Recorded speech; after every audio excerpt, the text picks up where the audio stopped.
The last Talking Tuesday was hypothetical and it never became reality. But guess what? We're expecting Ohio State coaches, Ryan Day and all 10, to talk at some point this week. So we're going to try again on the podcast, Daily. It's Talking Tuesday. It's hypothetical. It's for the coaches, and it is with Bill Landis and me, Austin Ward. So we don't know when.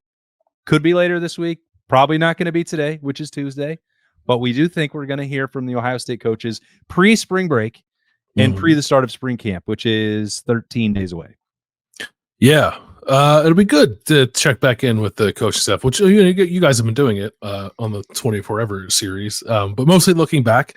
And this will be a chance to look forward, obviously. I think probably before getting into like any sort of like assistant coach specific or position specific stuff, I am just kind of curious about what the vibe for this offseason is going to be from Ryan Day, because I am reminded of the last time that Ohio State came off a national championship. And this is a drastically different dynamic, I think, because that team won a title kind of early and everyone came back. And I know it's hard to keep guys like really locked in to try to go and repeat, but like the whole mantra of like the grind or whatever, like that didn't really seem to suit anybody very well with the benefit of hindsight there. Not that Ryan Day tends to have slogans for his season necessarily, but you don't think that the land of the wolves are coming back this year? I don't think the land of the wolves is going to come back. And again, this is very different because of how much NFL talent Ohio State's in the process of losing and how much the roster is going to turn over. But it's a new frontier for Ryan Day, right? As like a national championship winning coach that now you're at Ohio State, bud, like you go win it again kind of thing. And he knows that. And I'm sure he has made like kind of light of that, or though I don't know, he knows it's not a joke, but yeah, I just want to see like what his demeanor is like as a coach with a national championship ring, but also, how he intends to attack the offseason from a motivational standpoint when obviously they just climbed the mountain and everyone's feeling really good about themselves. And that can be like a delicate thing to tackle, I think, because not that Ohio State's lacking motivation. They understand what they're expected to do here year in and year out, but it's one thing to strive for it, and it's another thing to do it and then have to do it again. So it's not a bad thing. I'm just like sort of interested in that sort of like the study of Ryan Day and his program now that they have actually done it and are gearing up to go chase another one. We've already given them a name. Apparently it's the next frontier. Oh God. Yeah. Is that like I think it's a Star Trek thing. I don't know. Maybe they might get sued if they try that. Yeah. You probably don't want to do that. Yeah. No, I think you're right. I mean, there's a ton of details that we're going to be curious about and we're going to ask about. And those are always front of mind when we talk about Ohio State all year round. But I do think that the overarching part that you're talking about is true and worth getting into, because this is a new chapter, and not just for Ryan Day because of the national championship, but also because this roster is turning over losing so many veterans, having to replace leadership, having to rebuild, retool, and reload on the fly, which we know that is their goal. Ohio State is not a program that would ever just be like, you know what, once a decade is good. We're gonna cool it. And I think, before we recorded with Ryan Day, gosh, that's been almost a month ago now for the first 24 Ever, the 2025 schedule was already on the wall in front of him, and it was already his mind, because he was filling out the coaching staff, but you had the NIL piece and the roster and transfer portal, all that had largely been done. So once he put the coaches in place, it was full steam ahead at that point.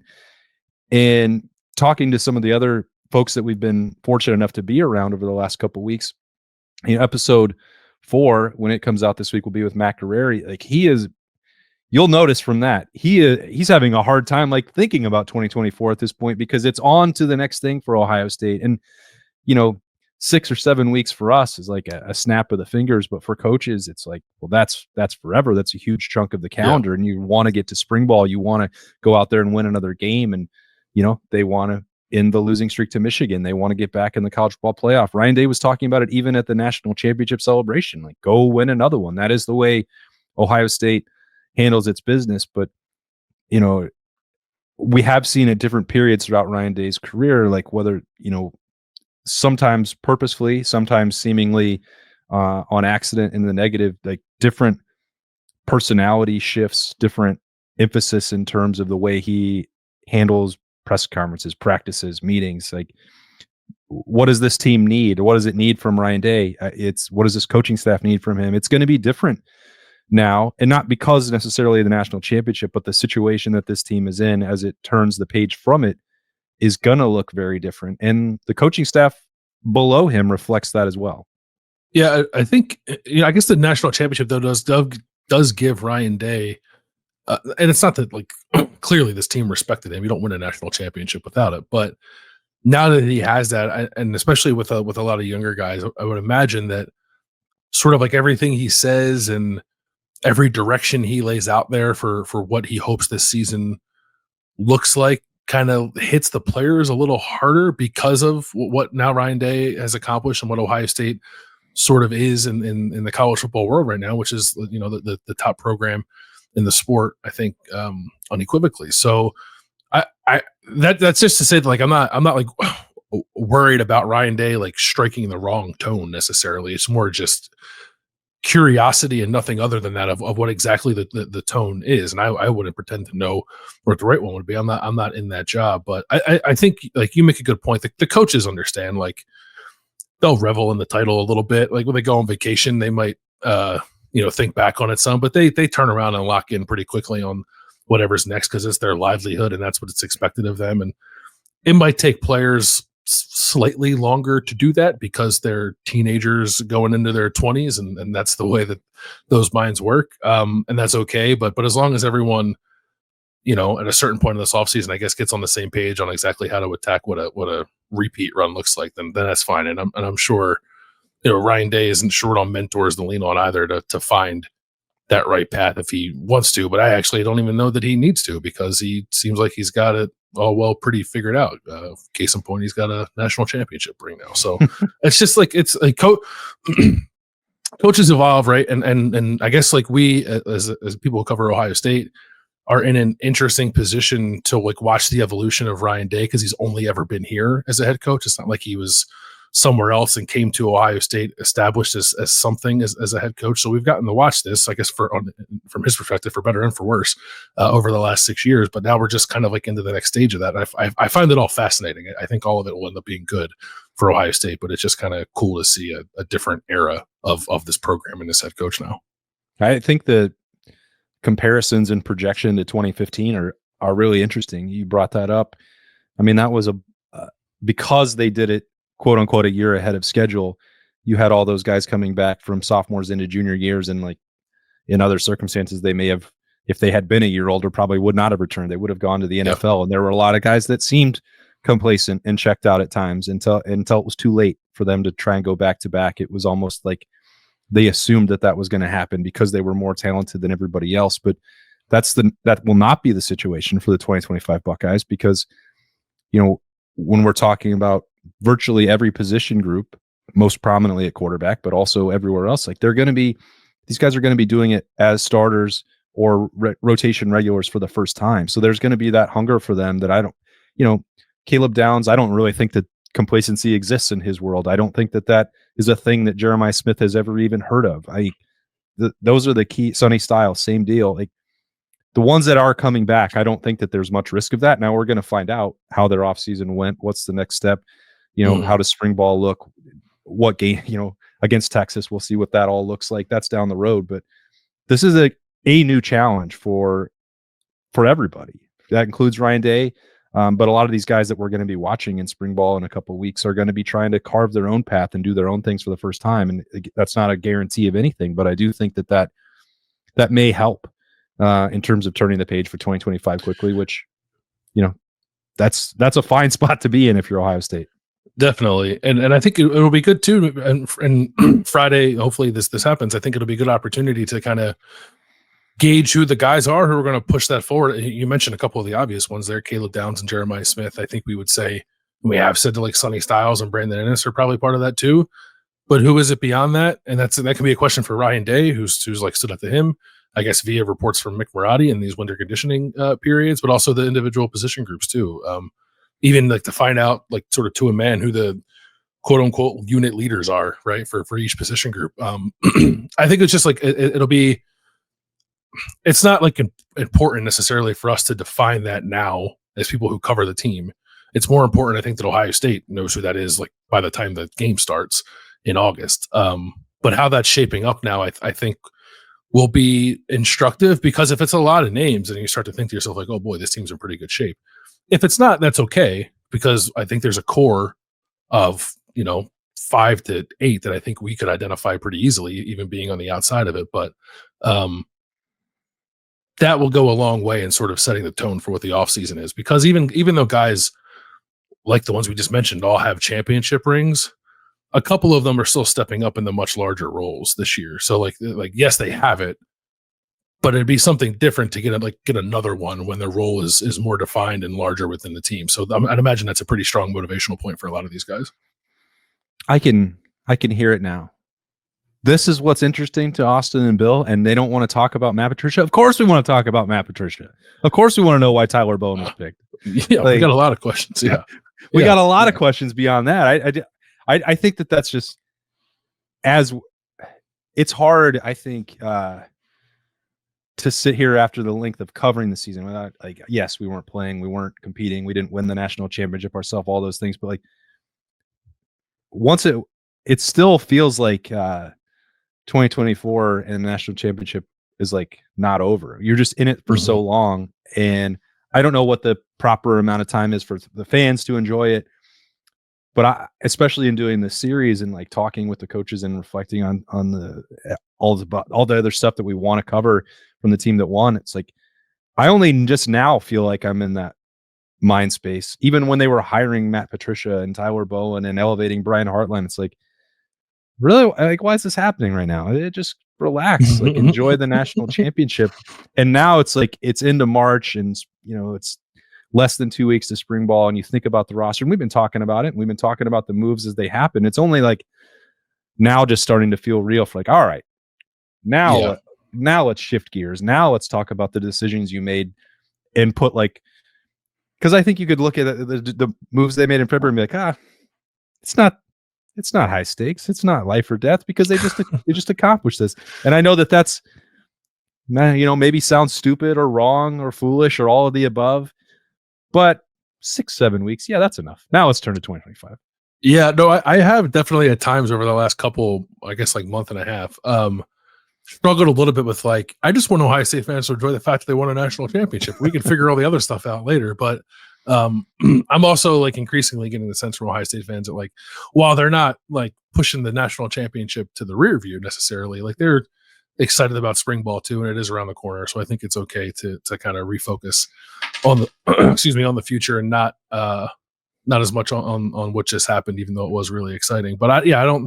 There's the specifics of like why this guy, why that guy, for sure. When it comes to this, the hires that Ryan Day made, I'm very interested in the dynamic between like Matt Patricia and Matt Guerrieri and Tim Walton as co-coordinators in all of this. And I guess it would be a question for those three, and also Ryan Day, of what they feel is like necessary to kind of continue what has been successful over the last 3 years, and especially last season, and where they can enhance, which would then, I guess, be Matt Patricia's probably number one charge. Is like, okay, that like we have a baseline level of success here defensively at Ohio State that Jim Knowles helped reestablish, but doesn't mean that the way that Jim Knowles coaches defense is the only way to have a successful defense. So then what are those things that Matt Patricia, who's not been in the college game for a long time, and the college game has changed, but football is football to a certain extent. I'm sure he has ideas on what that can and should look like, without giving away specifics of game plan, I guess. But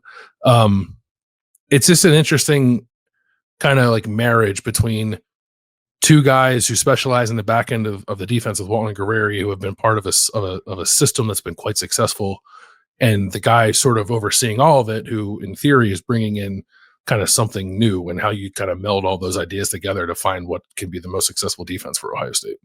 Yeah, that's my primary topic of conversation with Matt Patricia. It's like, well, usually when somebody is hired in for this position, it's like, you need to fix something that's wrong. Now, not always, because coordinators can get hired away, take over their own program, leave for somewhere else.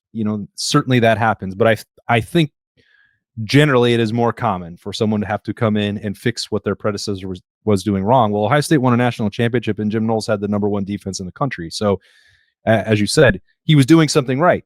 Does that mean that that's the only way that it can be done? No. Is Matt Patricia going to just duplicate the Jim Knowles playbook with Matt Guerrieri and Tim Walton's influence?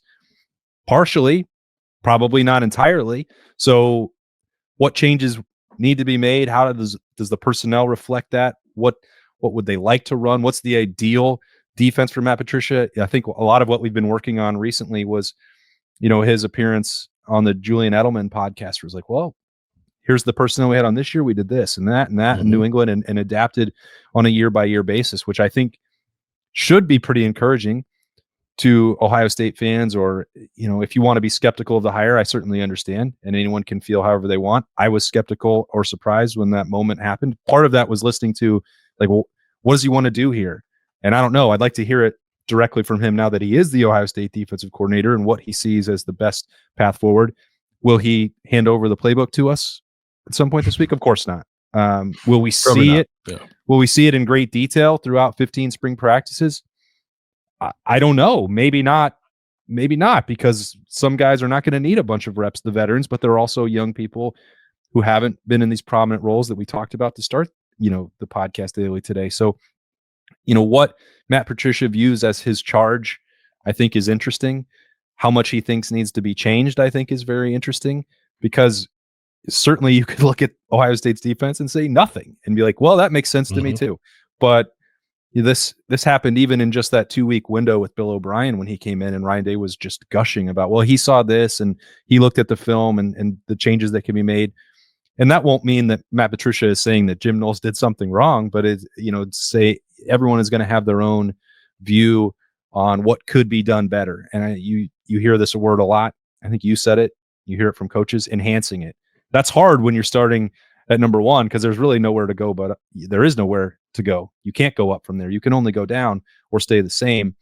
But maintaining that level and that excellence and finding new ways to do it is really going to be interesting, beyond just like hearing that, Matt Patricia will be asked about managing a roster and dealing with people and the way that some of the rough patches, the New England Belichick way and what happened with the Detroit Lions, like that's all going to come up. And that is interesting too, but maybe not as like that conversation happens on one day and then it's over. Like the evolution of the Ohio State defense is going to continue. Right. Yeah. I think there's like, some basic stuff there to get into. I think that's right, but not to dwell on for like the entirety of spring ball. I think what's far more interesting and far more important for Ohio State is like what this is going to look like on the field. And it's everything, but I think, my mind goes first to like the front, and we've talked a lot about that, so I won't belabor the point. I am wondering maybe how much Ryan Day and I guess Matt Patricia and Larry Johnson would leave that up to like figuring out over the course of the spring necessarily. Like, not like, do we still hear we recruited to a 4-down system and that's what we're going to play stuff, or is there some maybe more of an opening there to be a little different if over the course of spring ball they maybe land on the idea that it could be the case that maybe the roster lends itself to being a little more of a hybrid front kind of stuff. It's just like how open-minded, I guess, are they on the possibility of the front looking, I guess, somewhat drastically different than it's looked there probably over the last like decade or so of Ohio State football, which has been incredibly successful. But sometimes you have to adapt, or maybe they just feel like they're good with what they have. I don't need to like come away from Friday, certain one way or the other that they're going to be a 3-4 or a 4-3. I'm just more curious sort of how they're thinking about it as they get closer and closer to spring ball. Yeah, that'd be wild if we did leave with that nailed down. That would make my life a lot easier, because the last few off seasons have had like certain positions and certain groups where I'm just like, hey, safety, I have no idea, but we're going to find out as they go. And then I don't get the answer in spring, and then I wonder all summer. So that will probably happen, I think, with parts of that. Maybe not on offense. I think we know what that's going to look like, but you did wait. You didn't talk about Tyler Bowen, who I've seen in the Woody, and he is a enormous man. Like, I can't wait to see you two talking offensive line ball. Does he have a beard? Is he a large bearded man? Yeah, you guys are gonna. I think you guys have a lot in common. Yeah, great. No, there's a ton there. Like the stuff we've talked already about like him getting back into offensive line coaching is fascinating. Again, not because I don't think he can do it, just because it's interesting to me that he hasn't done it since 2017 or whatever that was. But he played it and he knows it and he's developed well at position. So like I'm not concerned about it, but like it's an interesting decision he made, like to leave. And I guess like maybe it's less interesting if you approach it from the fact like, well, I don't know if Brent Pry was going to be Virginia Tech's head coach beyond this year. So like maybe, and Tyler Bowen wouldn't say that, but maybe in the back of his mind somewhere is like, well, this is a better opportunity. And even if Brent Pry wasn't on his last legs, Ohio State is probably still a better opportunity. Right. But he did he was calling plays for a Power 4 program and chose to come to Ohio State to not do that and do something pretty drastically different. He's not the first coach to do that. And usually when coaches do that, it tends to work out pretty well for them. So I understand the springboard that Ohio State can be, but it would be an opportunity before even talking about any of the personnel in the offensive line, which is incredibly interesting in its own right. Kind of digging in with Tyler Bowen on why he made the decision he made to come to Ohio State and kind of not reset his coaching trajectory, but kind of point it in a slightly different direction. I think is pretty interesting. Yeah, it will be.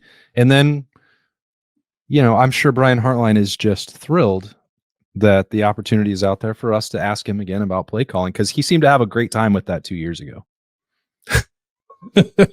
I don't, I'll let somebody else ask that.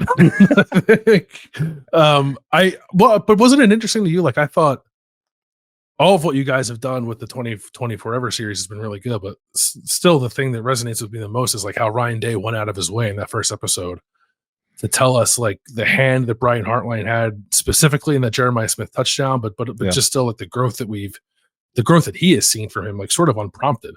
And I don't think that's Ryan Day just like saying the things that will help reinforce the decision he made. Like I think he truly believes it. And it's not like, of course, he thought Brian Hartline was a good coach before. He's the best wide receiver coach in the country. But it just seems like Ryan Day has like a totally different view on Brian Hartline as a coach, like holistically. And that's interesting to me. Like I wonder like if Brian Hartline, who to your point was like, I think peeved and at times seemed like he'd rather talk about anything else than whether or not he had the chops to be a play caller. I wonder if he might project a little differently too when talking about that and saying like, no, I'm ready for this. Like you can question whether or not I can call plays, but I've been doing this a long time now and I've learned from some guys who are really good at it and I'm ready to rock and roll doing this thing. So that'll be, at the very least, I think it'll be fun and entertaining. But it could actually be informative too if people, I guess they will choose to go down that road, but when we go down that road with Brian Hartline. That's a matter of when, not if. And I thought it was really interesting and telling the way that Ryan Day has talked about Brian Hartline and that play specifically, because, sometimes we can get locked into this perception. Well, Chip Kelly came in here and he's the one that's calling the plays and he's the one that is coordinating this offense and doing all these things. It is his influence alone. And that's not the way it works. We get sometimes enamored with the play caller, and that's not just last year. That's like any time, thinking back to harken back to 2015, the way you mentioned that and the difficulty that Ohio State had with coordinators and Urban Meyer doing this and putting his thumb on the scale for that. Like sometimes we focus too much on one individual, and then that becomes, well, Brian Hartline's just sitting back in the room and learning and seeing how Chip Kelly does it and not actually contributing, which is like not how this works and is way off base. And I'm not saying anyone specifically. I'm talking about myself and just the way that we,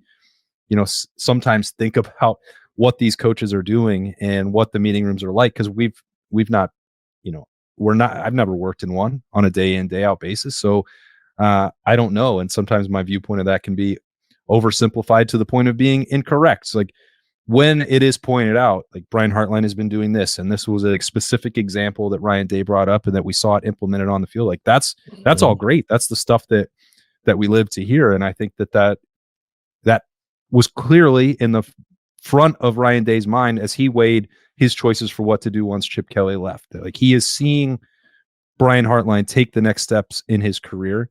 And I think there have been a lot of periods when Brian Hartline has been pretty forthright and transparent about him going through the development process himself. So if that happens again this week, which I don't have any reason to think it wouldn't, I think that would be pretty fun.